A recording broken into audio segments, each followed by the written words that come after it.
Hey, what's happening, everybody? Welcome to Shot from the Point Dead, a pre-recorded interview with the famous YouTuber, the Australian YouTuber, Sinn0h. Sinn0h, of course, you took the challenge yesterday. You went up against Keemstar and Colossal, but we did plan to do this interview either way.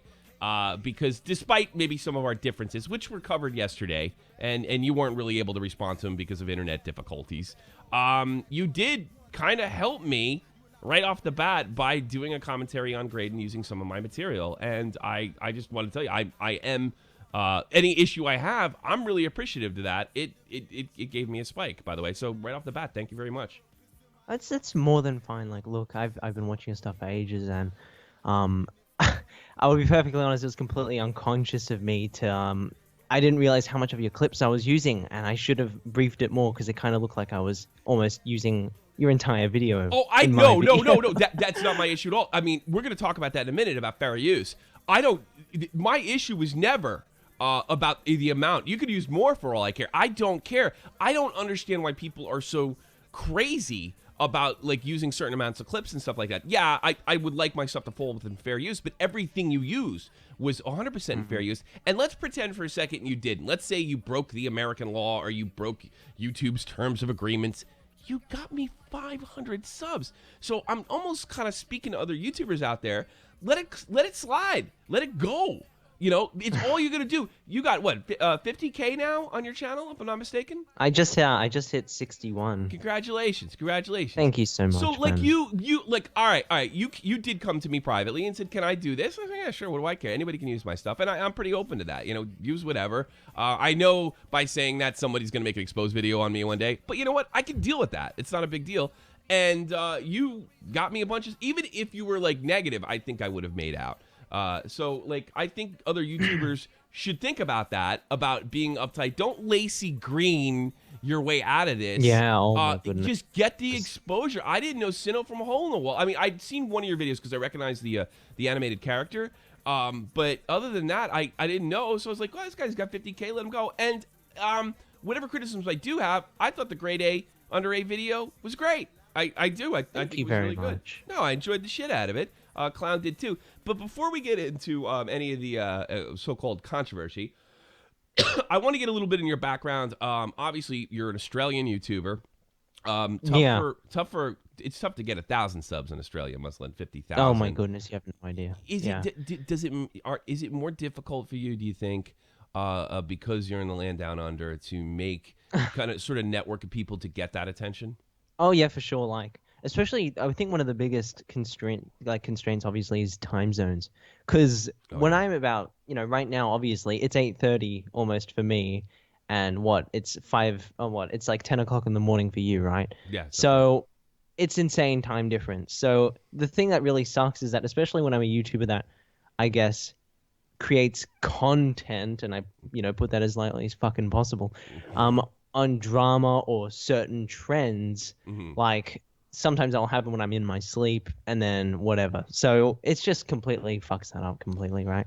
Then talking to other YouTubers can be kind of a constraint as well. But other than that, I mean, it is what it is, right?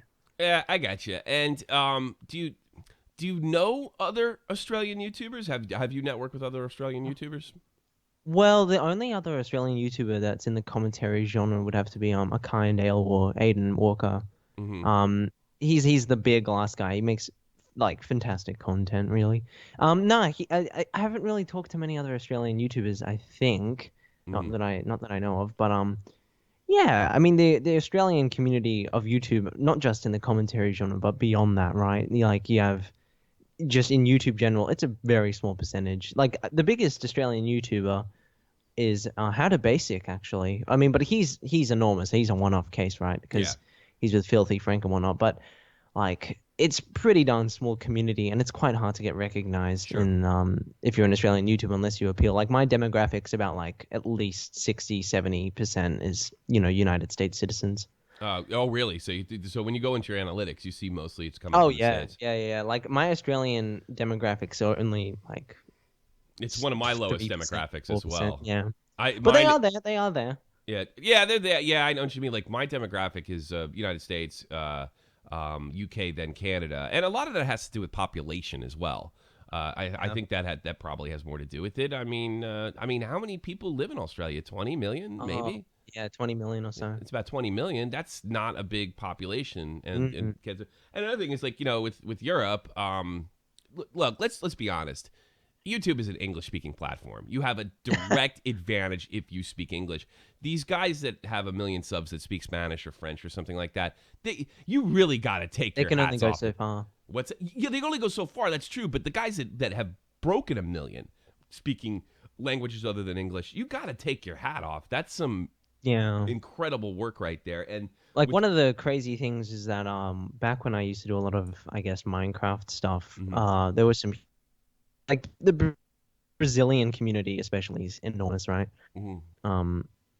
People that speak Portuguese, like that community is enormous, right?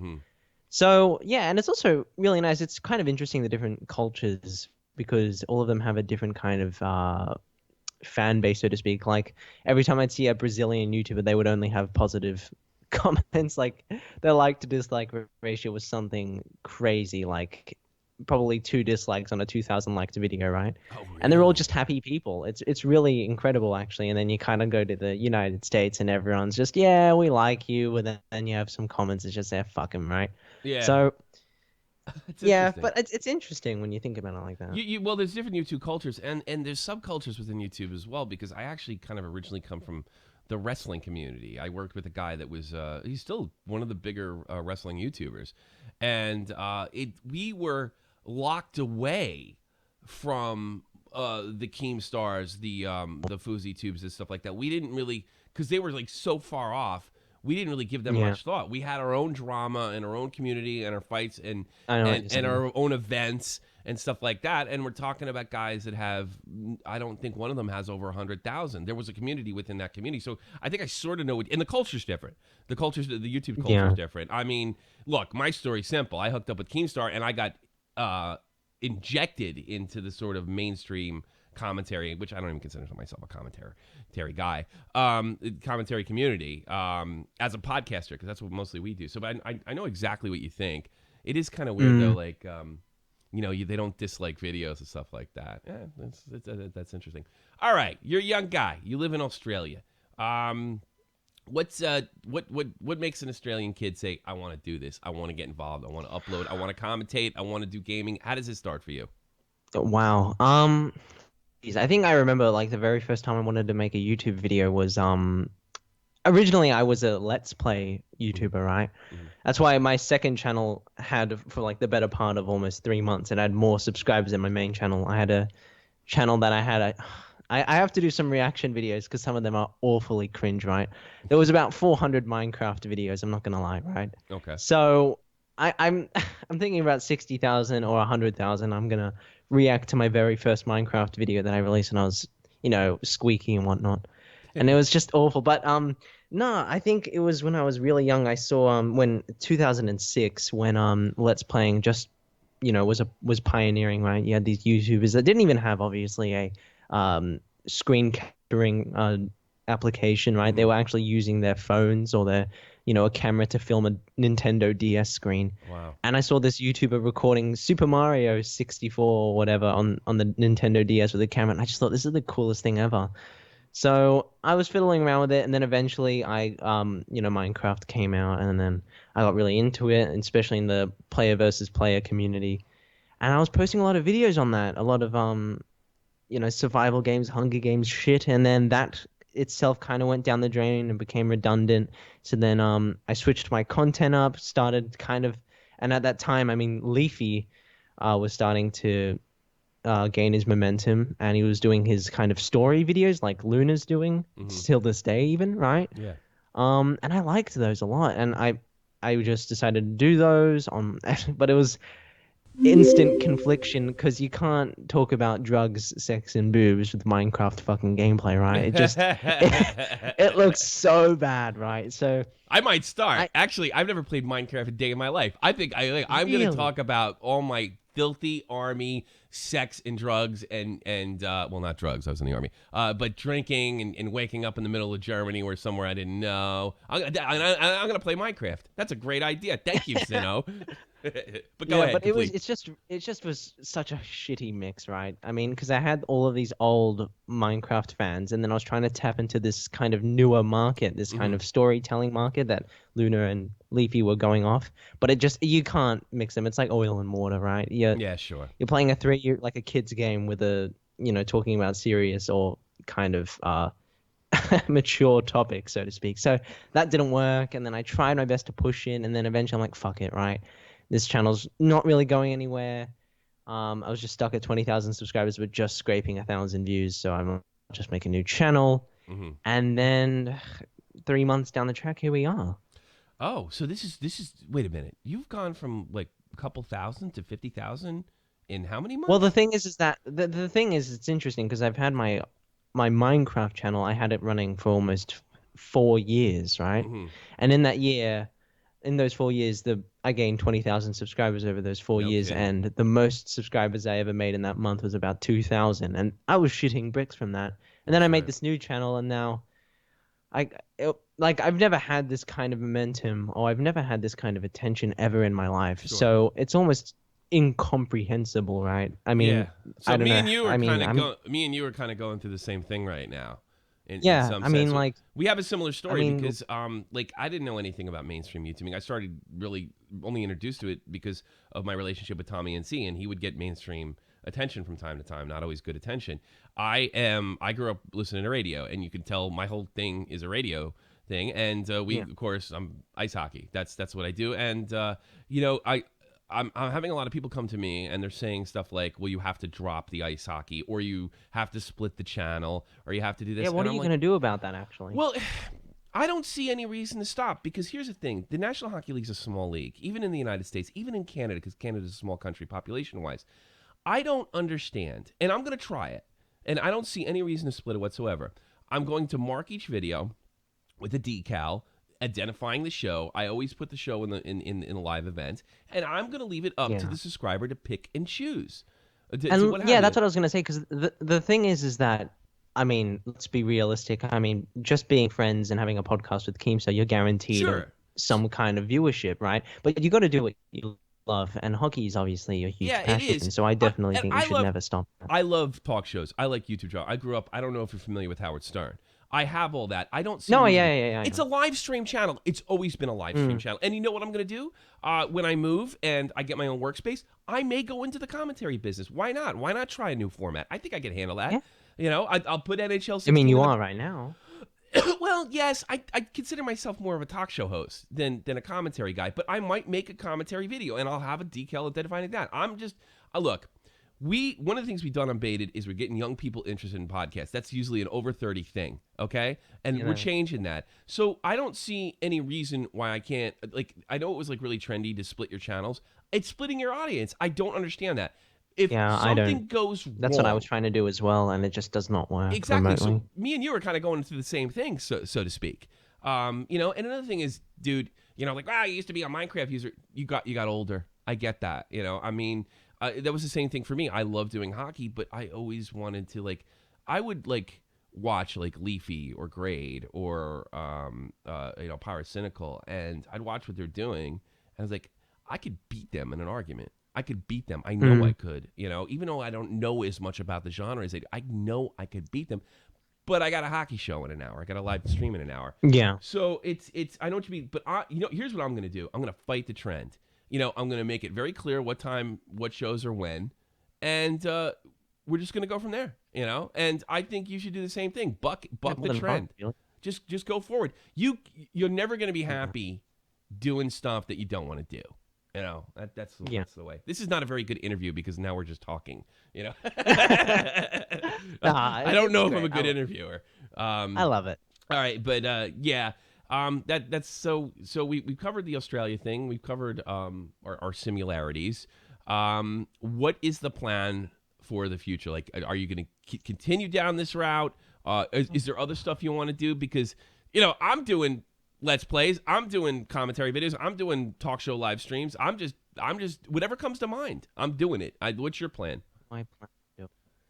Well, I'm a very dedicated musician, so I'm always playing piano and whatnot, Okay. and so I'd like to incorporate a bit of music here and there. I thought that'd be pretty cool, and I also do a lot of magic and with card magic and stuff. So I thought that'd be pretty funny here, chucking a card video. But commentary, the thing is that it's becoming more and more like Game of Thrones. I mean, we've It is, all man. had this coming, right?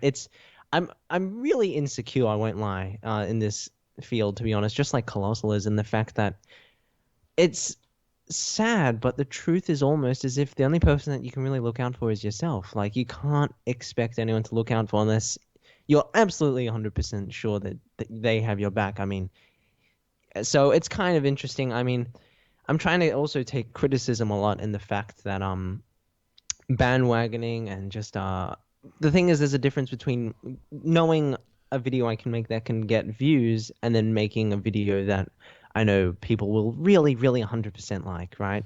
Yeah.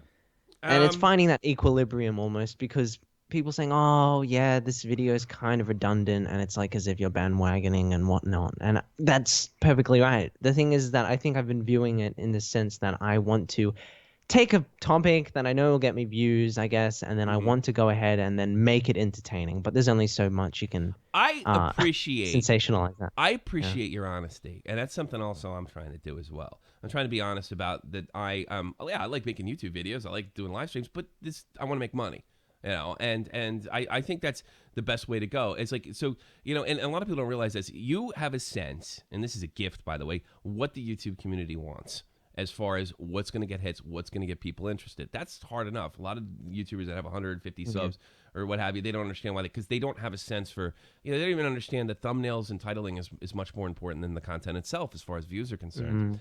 Mhm. You have that sense, so you're crossed. I don't know. Maybe you want to try what I'm trying. It's a Yeah. non-pandering thing. I'm gonna do the videos that I'm gonna make the videos. I'm gonna do the broadcasts that or live streams that capture that, and I'm also gonna do hockey. So why don't you just Yeah. do them both and don't hit yourself in the head when they only get a couple thousand hits? Maybe just Yeah. look at it that And way. it's also interesting because like we've been trying to do that. Like, I don't know if you know a YouTuber by the name of Mama Max. Well, Mama, whether you do or you don't, no. he's one of the best. You have to watch his stuff after, but he is without doubt, like in my eyes, one of the best content creators on the website, and he's also involved. Like, he's really liked by people like Bion Pig and Elvis the Alien, Oh, Zap no kidding. I have to check. I like those everyone guys a likes the lot. guy, right? So basically, I've made a podcast with him as well. I mean, not many people know this, and we're a pretty small podcast, only 5,000 subscribers. But the podcast is called A Quiet Place for Friends, and it's just us talking about. It's basically like a cornerstone, or you could say a safe haven, where people that suffer like either depression or loneliness, or Really? who get bullied or whatnot. And it's kind of this relaxed, chilled out place that just it's a quiet place for friends. There's no drama usually. There's no drama whatsoever. No Fusey Tube or Keemstar or whatnot. It's just simply a 30-minute podcast we do once a week or twice a week where we talk about bullying. And that's the whole video topic. We talk about our experiences with it and we talk about how to deal with it, where to get help. And that's the whole podcast. And then I we have find that a guests here and bit there. strange for somebody who stepped in. See, I see the commentary genre as a Yeah, ring. yeah. I find that very It's strange because just you obviously can take some criticism. It's a little, it's surprising to hear. Like, look, I think the drama ring or the commentary, it's a ring, and I think if you guys want to beat the hell out of each other with videos, that's fair game. I guess my issue is like stuff that Leafy does. He makes friends and screws them. yeah, that, That's different. That's got to go. That's got to stop because it's going to hurt the whole genre. Period. But that is yeah. fascinating. That I mean, do you really think there's a bullying problem in Western society? Because I think bullying is one of those words that is, and I don't know if it's the case with you. You sound like you generally care. Bullying is one of those words that is used to basically silence criticism in a lot of sense. Well, this is cyberbullying. Well, no. Oh, well, And I mean, it's more so, it's kind of in a completely different context. It's not talking about in the uh ground of like online. I mean, on YouTube comments, it's more so talking about like it's catering to school students, maybe people that like we're talking about bullying in the sense that if you're being bullied at school or if you're being bullied by other people. and it's completely. So it's real. You're talking about real bullying, not some SJW real excuse. bullying or depression. Did you have a Did you have a problem with bullying and depression? I mean, you got 50,000 subs. You're a well-spoken young man. You're probably heading to college soon. Well, no, that's the thing. Like, there are some topics that obviously I'm more involved with, and then there are some topics that say my partner Max is more involved with. Mm-hmm. Like, he was a person that had experienced a lot of bullying and a lot of loneliness here and there. So I guess those are topics that he can really you were a popular guy about. in school. I mean, you're a musician. Yeah. Oh, well, I don't know.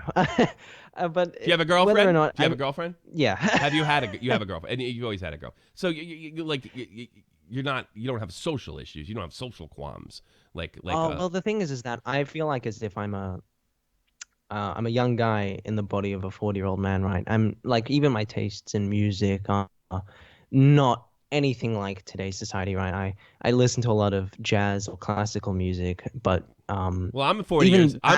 Even something like that. I'm 40 years old. I don't listen to any of that shit. I listen to hip hop and like hardcore metal. Yeah. I'm 40. It's interesting. It's interesting because like that's just my personal taste. Like sure. I got you. Really do. Like I'm also not a person that enjoys that much company. Like I only have very few friends, but they're very close friends. Did you go to the advanced classes in school? Were you in the advanced classes? Well, in some things, more. I'm not very good at maths, but more so. But you were in the gifted and talented for arts and English and stuff like that, right? Yes, you are. I'm pretty good, huh? Pretty good. This is your I heard that you have quite the sense with other people. You can tell exactly. Well, am I right or wrong? Help me out. I mean, you're tell pretty me much right. You're pretty much right. I'll give you that. Yeah, I'll give you brownie points. But well, no, I know people, and my skills got finite. Finite. That's the right word. That means newbie. My skills got really sharp when I joined the army, but I was always pretty good at it because I'm from New Jersey, and East Coast people are they're very suspicious people. I think, growing about 20 minutes outside of New York City. And you have to get a sense whether somebody's trying to screw you or not. And I think those senses are a bit heightened. Like I have trouble taking compliments to this day. Because, I'll say, hey, Tommy, how you doing? How's it going? Your stuff's really great. Like, what does this fucking guy want from me? Which is a horrible way to go through life. But it also kind of sharpens your scale. So I get it does. I'll give you this. You're a little above middle class as well. I mean, you're not your parents aren't working class guys, and they probably have some background in the arts as well. How about that? Yeah, they do. I mean, as for financially, we're struggling, but Oh, okay. So I got one thing wrong. Well, just sorry. no, but I mean, yeah. Other than that, I guess me as a person, I'm not very social, and I don't really like partying so much. I don't really like huge social gatherings or going to huge music concerts that hundreds of thousands of people are at. It's just, I'm also just like little experiences and just quite intimate kind of relationships with the people. Kind of laid back, dear. But you're in the drama ring, which is funny to me. Yeah, which is ironic, which is completely ironic. It's really weird. Well, it means there's some tough part of you. I mean, I think you do have to have a really thick skin to do this. Now, let me ask you a tough question, and I wasn't going to plan on asking this, and then we'll get into the controversial stuff, and then we'll call it a day. Are you making videos that are, for lack of a word, because I don't really go for the whole bandwagon thing. I mean, you could throw me on that list as well. If you want to make videos, I think the criticism of you is more that your opinions shift depending on the popularity, the popularity of videos. That's the most common criticism of you. The bandwagon accusation, I don't think is a fair accusation because you want to make videos that people are going to respond to, and if that's the current topic, like, can you imagine? Like, I remember, like there was a situation in hockey where a famous player on the Chicago Blackhawks was accused of rape. No one's going to come to me when I'm talking about this very important issue and say, you're just doing that because that's the top story in the news. Well, of course I'm doing it because it's the top story in the news. So the bandwagon accusation is bullshit. The criticism of you is you go along with the popular opinion. Now, that being said, you're saying you're having financial trouble. Are you making videos because you're having financial trouble for that reason? Well, I won't lie. A lot of the money, especially from Patreon, goes towards my family. And then before I got, I mean, still to this date, I have not been paid at all by YouTube or Patreon. Like I've made $0. I mean, I haven't received a single thing in my PayPal. Why was that? What's the problem? You got to get a bank account? Well, that's just, there was just so much information and managing that to do because I'm a citizen outside of the United States. So especially with Patreon, there's a whole process I need to go through. And then that in itself was an issue because it wasn't going through properly. And then it was only now recently where in the next 20-something days I'll get my first pay. You have a shit ton of money sitting in AdSense is what you're telling me. In AdSense, I'll be perfectly honest, I will probably in my first ever check I'll get will be about $300. You need that money. Hey, here, look. You need that money. You earn that money. I don't care what people say. You need to get in touch with an Australian YouTuber, and you need to get that shit going. I'm serious. No, I'm gonna make sure that happens. Look. Yeah, look. Whatever issues I may have with you as far as bandwagon stuff, and you took a beating from Keem and Colossal yesterday. You need that money. You earn the money, and I'm going to help you get it, or I'm going to try to help you get it, and I'm going to help you by yelling at you. That's what I do best. Tommy. I'm going to yell at you, and I'll say, I want you to get in touch with a famous goddamn YouTuber that's in Australia, and he's going to help you do this, because that's important, man. You earn that money, and you deserve that money. I know you're kind of a laid back musician, kind of flaky fucking you're thinking about good vibes and shit like that. No, get that money. It's yours. And I'm serious. All right. Let's go to the last controversial thing. You got kind of reamed by about opinions. What's that? About opinions you were talking about. Well, I think we covered that a little bit yesterday. I think my thing was I just wanted to let you know that I think bandwagoning accusation is bullshit. You want to make videos that people want to say. I get that. I do as well. Like, I mean, that's the thing. Everyone does it at the end of the day, and I feel like the statement like, "Oh, I just do it, but you do it in a worse level," is a stupid argument. Like, well, I don't know. I guess I haven't seen all your videos to be honest with you. I mean, it's like there's a situation. Like, I think the criticism is like everybody's talking about like the details of Hey, Watch Your Mouth's release. Like the details of that whole thing, okay? Yeah. If you noticed, I did a video and I talked about what's going to happen if this stuff continues at this level, and how it could hurt the community. Nobody's talking about that. Nobody is talking about that. They're just talking about what was done H3H3, what was $20, paying $20. I tried to look at what the premises yes of the video. Things. So you actually come at it instead of just taking the same old memes and hit, because that's what Grade A and Leafy did to Keem. They just took the same old memes and recycled them. Yeah. Which I think leaves you open to criticism, legitimate criticism. So now, but that being said, I think it just takes some time to sit back and come up with a new way of looking at it. And guess what? It might not get you as many views unless you go with the crowd. But you do keep a certain amount of artistic integrity, and I think that's the criticism. And look, how old are you? 17, 18? Yeah, 19. Actually. You're 19. You're still kind of a young guy. Going on and to 20. You know what it is? You know what the problem with your kids your age is? You don't really have a fucking opinion yet. You don't. Yeah. You don't because you don't have look. I was 19, 21 years ago. So I have all this time to sort of look back and watch myself develop. I didn't feel the same way at 16 as I did at 19 as I did at 25 and 30. So and you're well-spoken, well-educated, intelligent guy, but you don't have the experience yet because you don't have enough time on the planet. So I think those things will develop. And I'm going to encourage you. Look, you got 50,000 subs on your own at that age. I couldn't have done that at your age, because you have a certain talent. So I'm going to put you over. I think in time, as trends tend to change as formats, I think you're going to be fine on YouTube. Just keep cracking, bro. Thank you very much. Keep cracking. Tommy. And I mean, look, I look up to you. I mean, you found a way to do it. But if you do continue on this, like I said, bandwagoning, if it doesn't come from your heart, people are going to always criticize. They're always going to criticize. It's going to be legitimate. It's like what Clown talks about. Legitimate, harsh criticism. You're an intelligent guy. You're a talented guy. You have a music background. I think it's just going to come over time. And you're going to look back at these videos and laugh. And I tell you, the grade video wasn't that bad. It was really good. I think the issue was maybe the feel was a little bit. Now more that I look back at it, it's kind of whilst the points may be correct or whatever. I mean, a lot of hypocritical shit was said on my part. Now that I look back, leave it up. Own it. I had to apologize. I had to make a public apology, I think 3-4 weeks ago, because of the way I treated a caller. I owned it. I didn't delete the thing.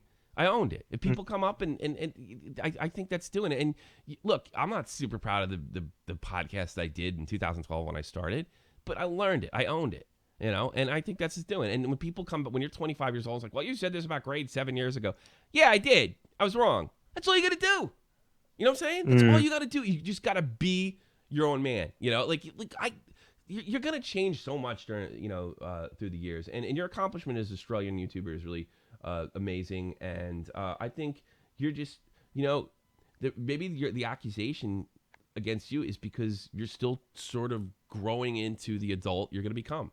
And if you've done this far as a child, which most YouTubers would dream about having 50,000 subs. I mean, I couldn't do it without Keemstar. I'm perfectly open. Look what I just said. I said I couldn't do this without Keemstar.